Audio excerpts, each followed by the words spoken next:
Assalamualaikum warahmatullahi wabarakatuh. Perkenalkan, kami dari kelompok 7 mata kuliah teori akuntansi akan mempresentasikan materi tentang green accounting. Kami dari kelompok 7 terdiri dari 4 anggota. Yang pertama Novita Sari, terus yang kedua Leni Widya Astuti, terus yang ketiga Beni Utami, dan yang terakhir Adip Ulinuha. Kami dari kelompok 7 akan mempresentasikan tentang materi green accounting. Pokok bahasan yang akan kami bahas pada materi green accounting yaitu yang pertama pengertian dari green accounting itu sendiri, terus yang kedua perkembangan green accounting di Indonesia, terus yang ketiga fungsi green accounting, terus yang keempat ruang lingkup green accounting, terus yang kelima konsep green accounting, dan yang keenam biaya-biaya dalam green accounting. Materi tentang pengertian green accounting akan disampaikan oleh Feni Utami. Silakan Feni Utami. Baik, terima kasih untuk moderator. Saya Feni Utami ingin memaparkan mengenai pengertian green accounting atau akuntansi lingkungan. Apa itu akuntansi lingkungan? Akuntansi lingkungan merupakan salah satu sarana untuk menyajikan informasi. Nah, apakah perusahaan menerapkan kebijakan lingkungan dalam operasionalnya? Perusahaan tidak hanya dituntut mencari keuntungan atau laba saja, tetapi juga harus memperhatikan tanggung jawab sosial di masyarakatnya. Dari segi ekonomi, perusahaan mengharapkan mendapatkan keuntungan yang setinggi-tingginya. Namun, dari segi sosial, perusahaan harus memberikan kontribusi secara langsung kepada masyarakat untuk meningkatkan kualitas kehidupan masyarakat. Pengertian green accounting selanjutnya, green accounting adalah jenis akuntansi lingkungan yang menggambarkan upaya untuk menggabungkan manfaat lingkungan dan biaya ke dalam pengambilan keputusan ekonomi atau suatu hasil keuangan usaha. Nah, perusahaan akuntansi lingkungan berkaitan dengan dampak lingkungan sebuah bisnis. Akuntansi lingkungan nasional berusaha untuk mencapai yang sama pada tingkat negara. Menurut EPA, Green Accounting Management adalah identifikasi, prioritas, kuantifikasi, atau kualifikasi, dan penggabungan biaya lingkungan ke dalam business decisions. Akuntansi manajemen hijau menggunakan data tentang biaya lingkungan dan kinerja untuk keputusan bisnis, mengumpulkan biaya, produksi, persediaan, dan biaya limbah, dan kinerja untuk keputusan bisnis, mengumpulkan biaya produksi, inventaris, dan limbah biaya dan data kinerja dalam sistem akuntansi untuk merencanakan, mengevaluasi, dan kontrol. Green accounting seringkali bekerja dengan situs, penelitian, dan pengembangan, dan manajer produksi saat perencanaan anggaran. Green accounting atau lingkungan akuntansi saling terkait dengan dua fungsi dasar manajemen akuntansi, perencanaan, dan pengumpulan data pelaporan. Di kasus perencanaan, akuntansi hijau menggunakan ramalan analisis untuk mengukur dampak masa depan terhadap lingkungan, seperti sebagai target costing, metode, atau siklus kehidupan. Dalam kasus kedua, lingkungan pengumpulan data dan pelaporan kepada manajemen didasarkan pada analisis data yang efisien untuk substantiating keputusan. Mulai dari pertimbangan yang disebutkan objek green accounting, terutama diidentifikasi dan mengukur biaya bahan baku dan lingkungan spesifik kegiatan. Dan penggunaan ini, informasi untuk penyusunan laporan dan analisis internal diperlukan kepada manajemen perusahaan untuk membuat lingkungan keputusan. Tujuan green accounting adalah pengakuan dan upaya untuk mengidentifikasi cara mengurangi negatif efek dari kegiatan dan sistem pada lingkungan. Accounting, organisasi dapat mengurangi dampak lingkungan dengan pencegahan pencemaran menggunakan proses, praktek, teknik, bahan, produk, jasa, atau energi untuk menghindari, mengurangi, atau mengendalikan pembentukan emisi atau buangan pencemar atau limbah apapun. Terima kasih. Di sini saya akan menjelaskan mengenai perkembangan green accounting. Pada tahun 1992, Perserikatan Bangsa-Bangsa atau PBB mengadakan konferensi lingkungan dan pembangunan atau Earth Summit di Rio de Janeiro untuk membahas pembangunan yang berkelanjutan. Seperti yang tercantum dalam Preamble of Agenda 21, sebuah rencana telah disepakati oleh lebih dari 178 pemerintah yang hadir. Dalam konferensi tersebut, membahas tentang semakin besar kesadaran akan masalah lingkungan akan meningkatkan kesejahteraan di masa yang akan mendatang. Agenda 21 merekomendasikan agar negara-negara menerapkan akuntansi lingkungan atau INTOSAI Working Group on Environmental Auditing tahun 2010. Kemudian berdasarkan artikel yang dimuat dalam majalah Akuntansi Indonesia edisi nomor 13 bulan November tahun 2007, menyinggung tentang bagaimana peran akuntan terhadap lingkungan yang makin memprihatinkan. Ketua Ikatan Akuntansi Indonesia, Kompartemen Akuntan Manajemen atau IAIKAM, yang juga merupakan Direktur Eksekutif National Center for Sustainability Reporting atau NCSR Ali Darwin, AKMSC melihat ada 4 hal mengapa penekanan terhadap isu lingkungan semakin signifikan akhir-akhir ini. Yang pertama, yaitu ukuran perusahaan yang semakin besar. Menurut Ali, semakin besar perusahaan, diperlukan akuntabilitas yang lebih tinggi dalam pembuatan keputusan berkaitan dengan operasi, produk, dan jasa yang dihasilkan oleh perusahaan. Nah, yang kedua yaitu aktivis dan LSM yang semakin tumbuh. LSM, bidang lingkungan hidup, telah tumbuh besar dengan pesat di seluruh dunia, termasuk di Indonesia. Kegiatan yang dilakukan oleh aktivis lingkungan hidup semakin kompleks dan berkualitas. Mereka akan mengungkapkan sisi negatif perusahaan yang berkaitan dengan isu lingkungan hidup dan akan berjuang menuntut tanggung jawab atas kerusakan lingkungan atau dampak sosial yang ditimbulkan oleh operasi perusahaan. Yang ketiga yaitu reputasi dan citra perusahaan. Perusahaan-perusahaan dewasa ini menyadari bahwa reputasi, merek, dan citra perusahaan merupakan isu strategis yang bernilai tinggi dan harus dilindungi. Yang keempat yaitu kemajuan teknologi komunikasi yang sangat berkembang dengan cepat.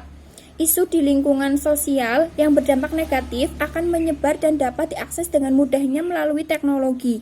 Ali mengungkapkan pentingnya dilakukan pembangunan berkelanjutan oleh setiap perusahaan karena perusahaan mempunyai komitmen yang tinggi untuk menjalankan tanggung jawab sosial dan lingkungannya. Terima kasih. Accounting ada 2, yaitu fungsi internal dan fungsi eksternal. Fungsi internal sebagai salah satu tahap dalam sistem informasi lingkungan perusahaan. Fungsi internal memungkinkan untuk mengatur biaya konservasi lingkungan dan menganalisa biaya lingkungan dengan manfaatnya, dan meningkatkan efektivitas dan efisiensi. Aktivitas konservasi lingkungan terkait dengan keputusan yang dibuat. Akuntansi lingkungan dapat berfungsi sebagai alat manajemen yang digunakan manajer dan unit bisnis terkait. Yang kedua, fungsi eksternal, dengan mengungkapkan hasil pengukuran kuantitatif dari kegiatan konservasi lingkungan. Fungsi eksternal memungkinkan sebuah perusahaan untuk mempengaruhi keputusan stakeholder seperti konsumen, mitra bisnis, investor, dan masyarakat lokal. Diharapkan bahwa publikasi dari akuntansi lingkungan dapat memenuhi tanggung jawab perusahaan dalam akuntabilitas stakeholder digunakan untuk evaluasi dari konservasi lingkungan. Ruang lingkup green accounting. Akuntansi lingkungan adalah sebuah alat fleksibel yang dapat diterapkan dalam skala penggunaan dan cakupan ruang lingkup yang berbeda. Skala yang digunakan tergantung dari kebutuhan, kepentingan, tujuan, dan sumber daya perusahaan. Akuntansi lingkungan bertujuan mengukur biaya dan manfaat sosial sebagai akibat dari aktivitas perusahaan dan pelaporan prestasi perusahaan. Baik, saya akan menjelaskan tentang konsep dari green accounting. Konsep green accounting atau akuntansi lingkungan sebenarnya sudah mulai berkembang sejak tahun 1970-an di Eropa. Green accounting muncul akibat tekanan lembaga-lembaga bukan pemerintah dan meningkatnya kesadaran lingkungan di kalangan masyarakat yang mendesak agar perusahaan-perusahaan bukan sekedar berkegiatan industri demi bisnis saja, tetapi juga menerapkan konsep pengelolaan lingkungan dengan baik. Tujuannya adalah untuk meningkatkan efisiensi pengelolaan lingkungan dengan melakukan penilaian kegiatan lingkungan dari sudut pandang biaya, environmental cost, dan manfaat atau efek atau economic benefits, serta menghasilkan efek perlindungan lingkungan atau environmental protection.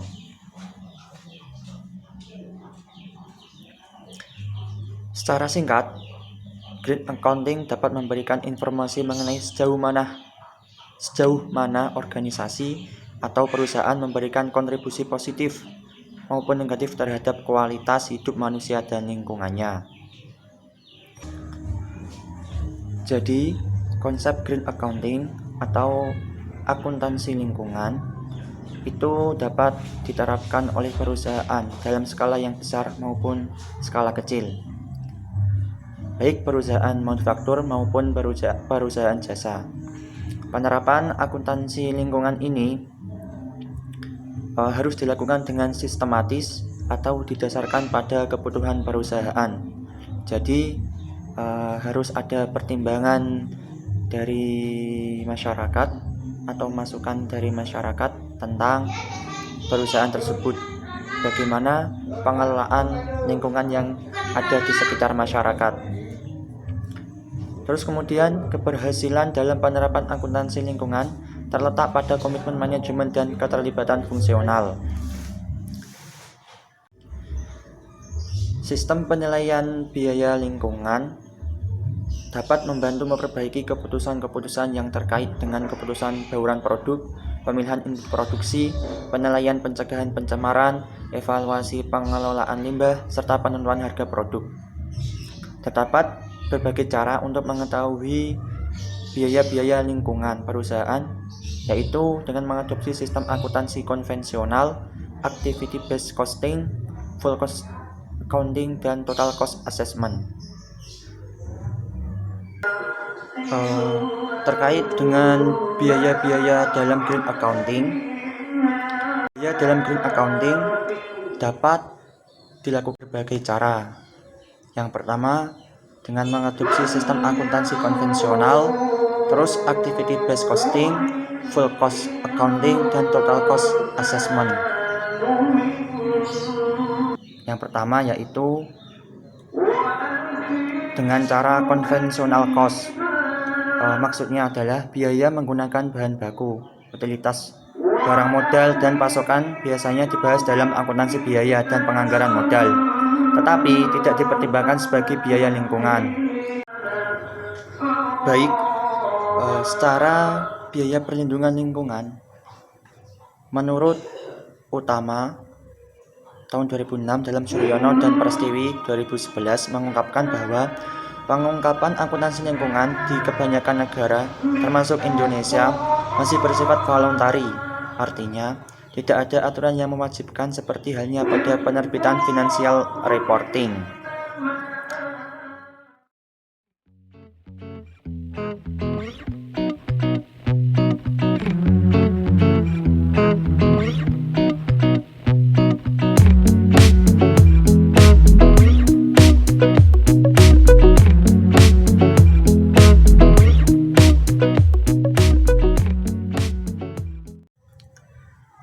Demikian presentasi dari kelompok 7. Saya mewakili kelompok 7 meminta maaf apabila ada kesalahan atau kekurangan dalam menyampaikan materi tentang green accounting. Saya pribadi dan teman-teman dari kelompok 7 mengucapkan banyak terima kasih atas perhatian dari teman-teman dan mengucapkan minta maaf yang sebesar-besarnya. Sekian dari kelompok 7. Tetap jaga kesehatan, di rumah aja. Terima kasih sudah menonton dan menyaksikan. Semoga ilmunya bermanfaat. bagi kalian. Wassalamualaikum warahmatullahi wabarakatuh.